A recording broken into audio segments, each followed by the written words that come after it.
Bienvenidos nuevamente a todos nuestros amigos. Gracias por estar con nosotros. Somos sus amigos del Centro de Estudios Ein Sof de la Yeshiva, Casa de Yeshua.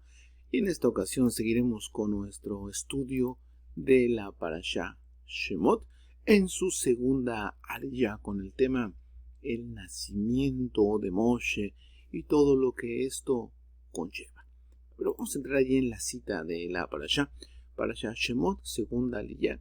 Y esta comprende de Shemot 1.18 a Shemot 2.10, el nacimiento de Moshe. Vamos a poner ahí su cita porque es muy importante. Aquí nos dice un hombre de la familia de Leví fue y tomó por mujer una hija de Leví. Vayelek ish habei Leví, vayika et bat Leví, la que concibió y dio a luz un hijo, y viéndole que era hermoso, lo tuvo escondido 3 días. En la parashá anterior nos deja saber que se había levantado un nuevo rey, pero de hecho era un nuevo faraón. Ya habían pasado aproximadamente 130, 140 años desde que había muerto pues el último de los 12 hijos de Jacob. Ya había muerto y ya habían pasado 2-3 generaciones donde también el primer faraón en la época de José, ya había pasado, y faraón era un título más que el nombre del personaje. Se dio cuenta que en Goshen, porque es donde estaba ubicado el pueblo de Israel, pues estaban rápidamente esparciendo, ya se estaban aumentando, y les dicen, estoy viendo que los israelitas se están siendo más numerosos y fuertes que nosotros. Seamos astutos con ellos. No sea que se vuelva demasiado y en caso de ocurrir una guerra, se una también a él nuestros enemigos y libre guerra contra nosotros y suba a la tierra. Así lo dice. Designaron sobre el pueblo supervisores tributarios para afligirlo con sus cargas y construyó 2 ciudades de almacenamiento. Y ahorita lo vamos a repetir nuevamente. Para el faraón Pitón, así lo vamos a leer, Pitón y Ramsés, 2 ciudades cerca del Nilo. Pero se dieron cuenta que entre más los explotaban y más los dañaban, más se multiplicaban. Y Paró se empezó a preocupar y dijo, no pasa nada porque entre más los afligimos, más se están multiplicando. Llegó a tal grado que, manda llamar a sus consejeros. Tenían muchos consejeros. Y le dice, he tenido un sueño, porque en aquella ocasión el faraón, el personaje, tiene un sueño. Tiene un sueño muy, perturbador hasta cierto punto. Y era muy común que los faraones tuvieran estos sueños o fueran avisados a través de sueños. Era el año 130 después de que Israel descendiera a Egipto. El faraón soñó que estaba sentado en su trono y alzó los ojos y vio a un anciano delante de él con una balanza en la mano. Y lo vio tomando todos los ancianos, nobles y grandes de Egipto, atándolos y poniéndolos en una balanza, mientras él ponía un tierno cabrito en la otra. A la mañana siguiente, el faraón se levanta y llama a todos sus siervos y sabios, como era una costumbre de los faraones. Tenían muchos consejeros, muchos sabios, muchos brujos, adivinos. El faraón se levanta temprano por la mañana y llama a todos sus siervos y sabios para que le interpretaran su sueño. Y los hombres tuvieron mucho miedo a causa de su visión.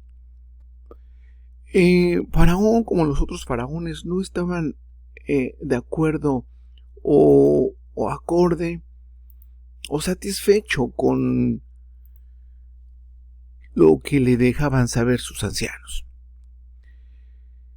y manda llamar, a causa de este sueño, manda llamar a Bilán, hijo de Beor, y a otros 2 personajes, Jetro y Job.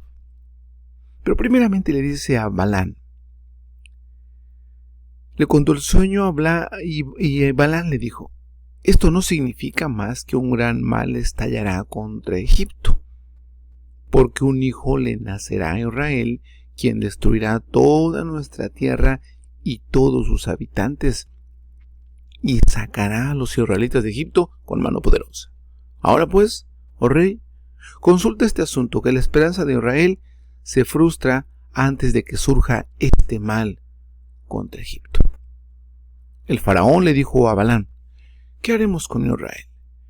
Hemos probado varias formas contra este pueblo. Bueno, pues, mire, los ponen a trabajar fuertemente, y esto fue una estrategia, porque al inicio los invitaron a que trabajaran para Faraón y que construyeran 2 ciudades de almacenamiento para tener reserva de comida. Y el pueblo de Israel se recordó la época de Joseph y le dijo: pero no lo van a construir gratis, les vamos a pagar. Y les empezaron a pagar por día, después por lo que hacían ellos, cuántos ladrillos podían hacer, y bueno, eso duró aproximadamente un mes. Era la estrategia, porque después los fueron afligiendo y después ya no les pagaron, y posteriormente lo hacían gratis, y no solo lo hacían gratis, sino los explotaban a que hicieran más. Balán el rey le dice a Balán: ¿qué haremos con Israel? Hemos probado varios ardides contra este pueblo, pero no pudimos vencerlos. Ahora déjame escuchar tu opinión. A instancias de Balán, el rey envió a buscar a sus 2 consejeros, Reuel, Jetro, el madianita, y Job, el husita. Dejemos saber también que estos consejeros no estaban de planta, por usar esa expresión, ahí con Faraón. Estos iban a sus pueblos, a sus lugares, y cuando el Faraón necesitara algo, bueno, los mandaba a llamar. Eran especialistas estos. Después vemos el rol importante que ellos juegan. Pero a instancias de Balán conocía muy bien a Jetro y conocía muy bien a Job. Y le dijo: pues manda a traer a tus otros 2 consejeros, Reuel, que es Jetro, y a Job, para escuchar el consejo. Cuando llega a Reuel o cuando llega a Jetro, que es lo mismo, el mismo nombre, le dice, el faraón le cuenta el sueño. Jetro le dice: si le parece bien al rey, que desista de los hebreos y no extienda su mano contra ellos, porque el Creador los escogió en los días antiguos y los tomó por suerte de su herencia, de entre todas las naciones de la tierra. ¿Y quién se atrevió a extender su mano contra ellas con impunidad, sino que su Elohim vengó el mal que les había hecho? Reuel luego procedió a enumerar algunas de las maravillas que el Creador había hecho por Abraham, Isaac y Jacob, y cerró su amonestación con las palabras: en verdad, tu abuelo, el faraón de tiempos pasados, elevó a Joseph, hijo de Jacob, sobre todos los príncipes de Egipto, porque comprendió su sabiduría, porque con su sabiduría rescató a todos los habitantes de la tierra del hambre. Después de lo cual invitó a Jacob y a sus hijos a bajar a Egipto, para que la tierra de Egipto y la tierra de Goshen fueran libradas del hambre mediante sus virtudes. Ahora pues, si te parece, déjalos ir. Así le dice. Ahora pues, si te parece, déjalos, o no los destruyas a los hijos de Israel. Si no es tu voluntad que moren en Egipto, envíalos de aquí para que vayan a la tierra de Canaán, su tierra, la tierra donde moraron sus antepasados. Y si no es tu voluntad que habiten, bueno, envíalos. Cuando Faraón escuchó las palabras de Jetro, se enojó mucho y fue despedido en desgracia de delante del rey, y se regresó a Madián. Entonces el rey habló con Job y le dijo: ¿Tú qué opinas, Job? ¿Tú qué dices? ¿Cuál es tu consejo acerca de los hebreos? Job le respondió: He aquí, todos los habitantes de la tierra están en tu poder. Que el rey haga lo que bien le parezca. Pero mi opinión es que los mates. Le pareció buena la idea a Faraón de Job. Balaam fue el último en hablar por orden del rey y le dijo: De todo lo que el rey pueda planear contra los hebreos serán librados. Si piensas destruirlo con el fuego, no prevalecerá sobre ellos. Déjame decirte que su Elohim libró a Abraham, su padre, del horno en que los caldeos lo arrojaron. Si piensas matarlos con una espada, pues su padre Isaac fue librado de ser asesinado a espada. Si piensas reducirlos por trabajo duro y riguroso como lo estás haciendo, poniéndolos a construir ciudades de almacenamiento, tú tampoco prevalecerás, porque su padre Jacob sirvió a Labán en toda clase de trabajos arduos y sin embargo él no prosperó. Si le place al rey, que ordene a todos los hijos varones que nacerán en Israel de este día en adelante para ser arrojados al agua. Así borrará su nombre, porque ninguno de ellos ni ninguno de sus padres fue juzgado de esta manera. El consejo de Balaam fue aceptado por el faraón, y los egipcios sabían que el Creador trabaja en un sistema de medida por medida. Por lo tanto, creían que el ahogamiento de los niños sería el medio más seguro de exterminar a los hebreos sin incurrir en daño ellos mismos, porque el Creador había jurado a Noé que nunca más destruiría el mundo con agua. Por lo tanto, asumieron que estarían exentos de castigo. Sin embargo, en lo que estaban equivocados, en primer lugar, aunque el Creador había jurado de no traer un diluvio sobre los hombres, no había nada en el camino de llevar a los hombres a un diluvio. Además, el juramento del Creador se aplicaba a toda la humanidad, no a una sola nación. El fin de los egipcios fue que encontraron su muerte en las olas del Mar Rojo, medida por medida. Así como habían ahogado a los hijos varones de los israelitas, así se ahogaron. El faraón ahora tomó medida para la fiel ejecución de su decreto, envió a sus alguaciles a las casas de los israelitas para descubrir a todos los niños recién nacidos, donde quiera que estuvieran, para asegurarse de que los hebreos no lograran mantener a los niños escondidos. Los egipcios tramaron un plan diabólico.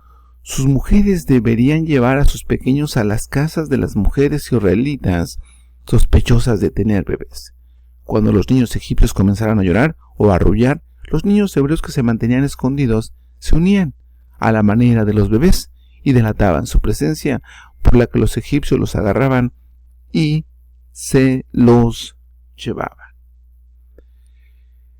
Muchos de los hebreos se mantuvieron alejados de sus esposas, como es el caso de Amram. Amram se separó de su esposa. Nos dice más adelante que él era un hombre preeminente. Amram era el presidente del Sanedrín.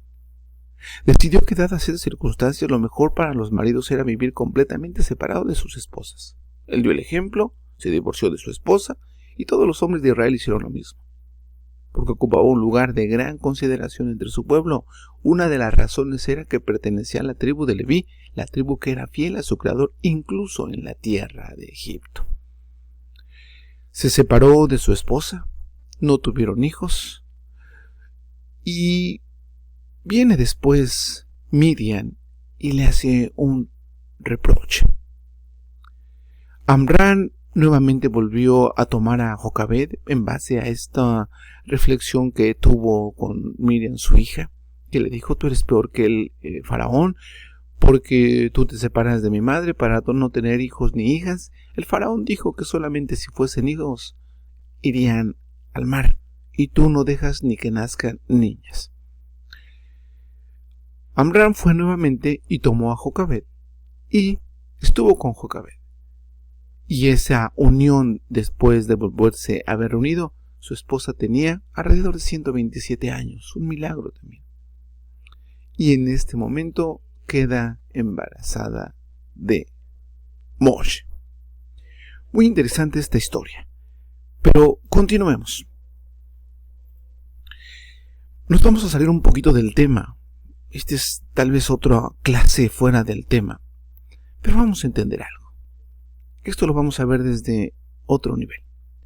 Entonces pusieron sobre los comisarios los tributos que les molestaban con sus cargas y edificaron para Paró las ciudades de almacenaje Pitón y Ramsés. Ya lo acabamos de explicar. Pero ahora aprendamos algo para nuestras almas. Aquí están las dos ciudades muy cerca de el río Nilo. Vamos a ver a través de sus palabras, de las letras, más bien de las palabras, su combinación o su transformación para entender el mensaje. El mensaje que yo le acabo de comentar es histórico, es lo que pasó, pero en esta ocasión vamos a ver el mensaje que nos quiere dar un poco más atrás de la historia misma. Nos dice que Paró edificaron ciudades para Paró. Paró, curiosamente, cuando nosotros cambiamos el orden de las letras, esta es la G, esta es la G, la Ayin, la Resh y la Pef. Aquí cambia porque es final. Es Jaoref. Y Jaoref significa cuello o significa estrechez. En otras palabras, es falta de entendimiento.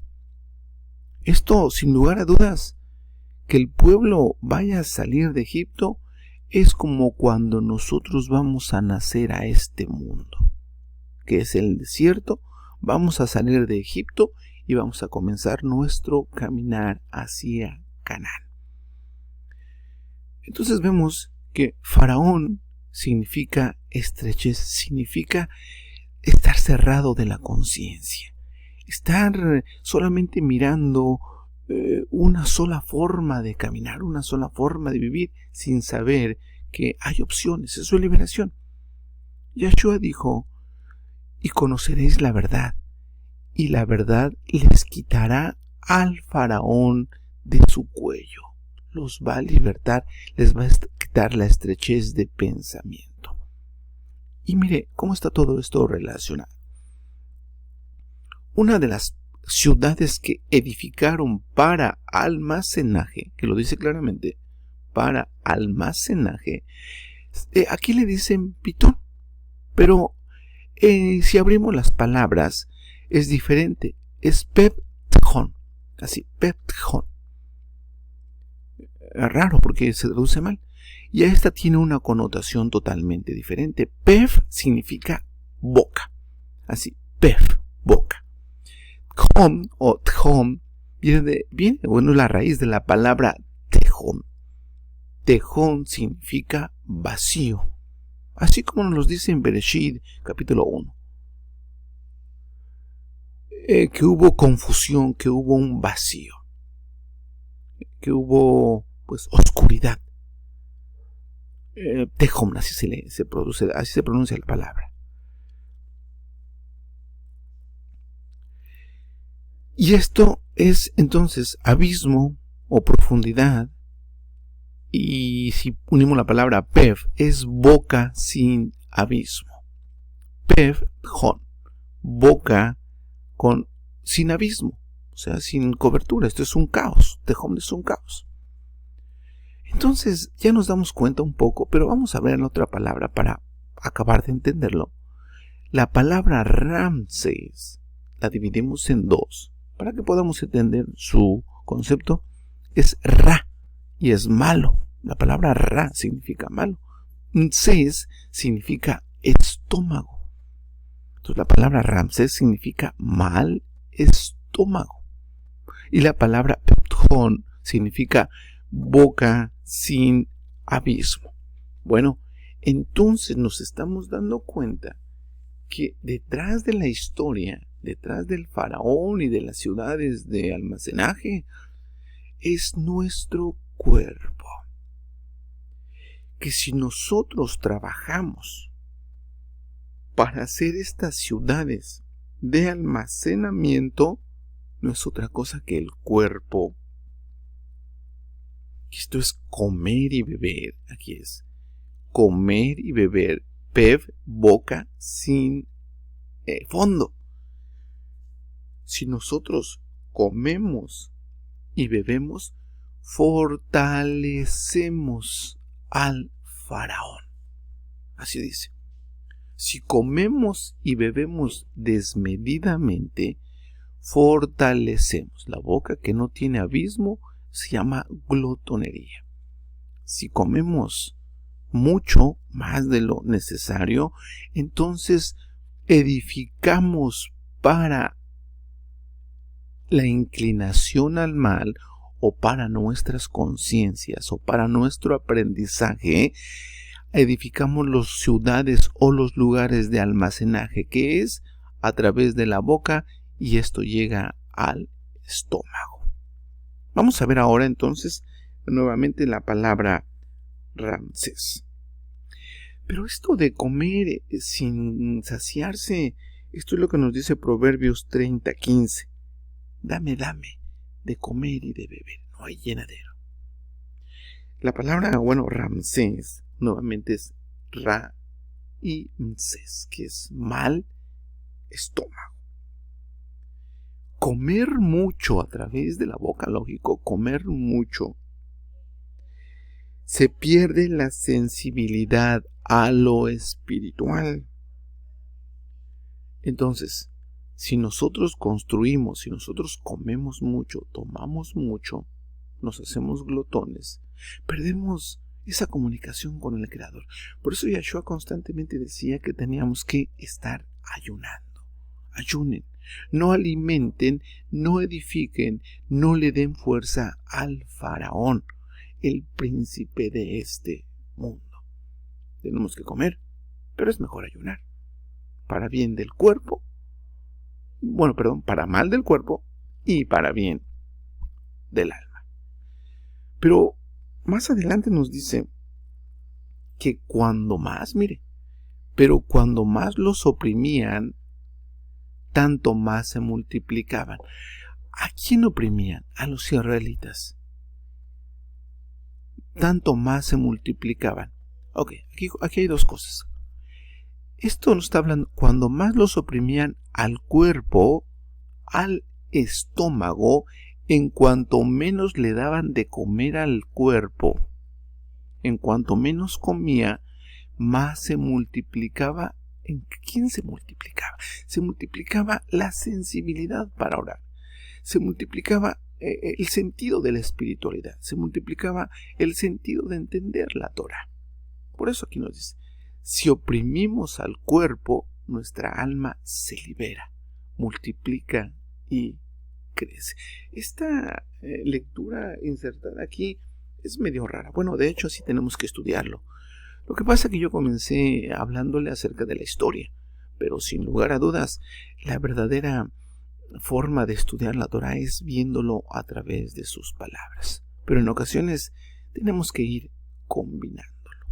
Vamos a cerrar este tema, que es muy amplio, es ver cada una de las palabras. A veces, hay esta otra palabra, es mashkenot. La palabra mashkenot les dice lo que le acabo de mencionar hace un momento, que los engañaron. Fue una estrategia. El rey faraón llega y dice, yo voy a trabajar, yo también trabajo, para ponerles la muestra y el ejemplo de que quiero que nos hagan lugares de almacenamiento. Y todos trabajaron y después se fueron yendo todos. Engañaron a los israelitas, engañaron al alma y después la molestaban. Le ponían cargas al alma. El cuerpo estaba muy grande. El cuerpo estaba obeso. El cuerpo estaba con sueño porque estaba pesado. Ya las ciudades de almacenaje a través de la boca y el estómago que acumulaba ya no había espiritualidad, ya no había. De hecho, nosotros lo podemos observar. Cuando comemos no hay forma de orar, no hay forma de entender la escritura, nos da sueño. Sí, porque nuestras ciudades de almacenaje están siendo muy edificadas. Pero si ayunamos con cargas, entonces mientras más oprimamos a nuestro cuerpo, tanto más se multiplicará nuestro sentido de búsqueda al Creador. Es muy interesante, pero bueno, regresemos un poco a la historia para ir cerrando este tema. La historia nos dice que entonces Paró mandó a todo su pueblo diciendo: echen al río a todo hijo que nazca y a toda hija preservar la vida. No solamente a los israelitas, el pueblo egipcio también hizo lo mismo. ¿Por qué? Por su sueño que tuvo. No pudieron explicarlo. Solamente Bilán trató de explicarlo, que vendría un libertador, porque viene esta profecía. Esta profecía venía que no le reveló Jacob a sus hijos. Jacob les dijo lo que serían más adelante, y líderes y trabajadores y estudios, etc. Pero no les dijo que vendría un libertador. Jacob le dijo solamente a Joseph que vendría un libertador. Y en una clase previa es que nosotros pudimos entender, que había una clave. Y más adelante vamos a ver esa clave que utilizó, que el Creador los iba a visitar. Esa fue la última aliyah de la parashá anterior. Dice, vendría un libertador. Ese es lo que soñó Faraón. Y tuvo tanto miedo que él mató a todos los niños en aquella época. Israelitas o egipcios, él no sabía. Él no sabía si podría ser un egipcio que venía a tumbar su propio cetro y iba a liberar a Israel, o si vendría de Israel. Él mató a todos. Aquí es donde nace Moshe. Moshe nace, lo esconden, y nos dice que tomó una arquilla de juncos y calefateó con asfalto y brea y colocó en ella al niño y lo puso en un carrizal a la orilla del río. Esta es la historia famosa de cuando Joseph lo ponen o lo depositan en el río Nilo. Ahora es muy interesante lo que nos deja saber esto. Ese sueño de Faraón no lo dejaba dormir, lo perturbaba mucho. Él quiso matarlo, mas sin embargo crece en su propia casa. No resultó nada de lo que hizo, sino que solamente acumuló juicios. Y no solamente Faraón, Bilán muere por su decreto de decir que maten a los niños, que los ahoguen, que los echen en agua. Pero vamos, déjeme antes de cerrar el tema. Job se creyó muy inteligente, porque era consejero del faraón. Y es donde nos podemos dar cuenta que todo es medida por medida.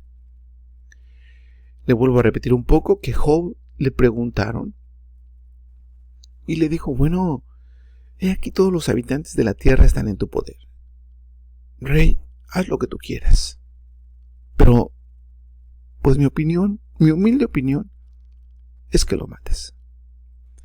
Entonces nosotros más adelante en el libro de Job vemos el temor que tenía Job a que sus hijos se murieran. Y constantemente hacía sacrificios por sus hijos. ¿Por qué? Porque él sabía que había decretado un juicio, y esto era medida por medida. Ahora, en este caso también, aquí Faraón decreta que a todos los niños los tirarán al agua. Porque también había una profecía que el libertador de Israel iba a ser herido o iba a ser tambaleado por aguas. Por eso dijeron: bueno, pues tirémonos al agua. Y ya no va a haber un diluvio, entonces ya no nos pasa nada. Nos dan una fecha en el Midrash, que fue el 21 de Aviv, cuando Moshe lo depositan en el agua. Tiempo después, 80 años después, un 21 de Aviv, los jinetes, el faraón, son ahogados en agua. Lo que él quiso hacer con Moshe Esto es medida por medida. Lo que decretó a Bilán fue decretado en contra de él, muerte a Bilán. Lo que decretó Job, mátalos si quieres, que mueran sus hijos, se murieron los hijos de Job. Por eso estaba tan preocupado Job, porque había hablado, pues, de una manera, no sé, sin pensar hasta cierto punto. Son grandes lecturas y lecciones, y aprendemos mucho de lo que nos deja saber los pequeños párrafos que nos toca estudiar diariamente. Todo esto es una gran bendición, es muy amplio. Ciertamente que aún estudiando cada aliyá en su día, siempre quedamos cortos de poder analizar el texto en su profundidad. Pero bueno, este es un largo caminar. Tenemos todo el desierto y nuestro punto es la tierra de Canaán. Por ahora dejamos aquí y comenzamos a disfrutar ya entonces la preparación de Moshe para liderar al pueblo. Gracias por haber estado con nosotros. Shalom Aleichem y hasta la próxima.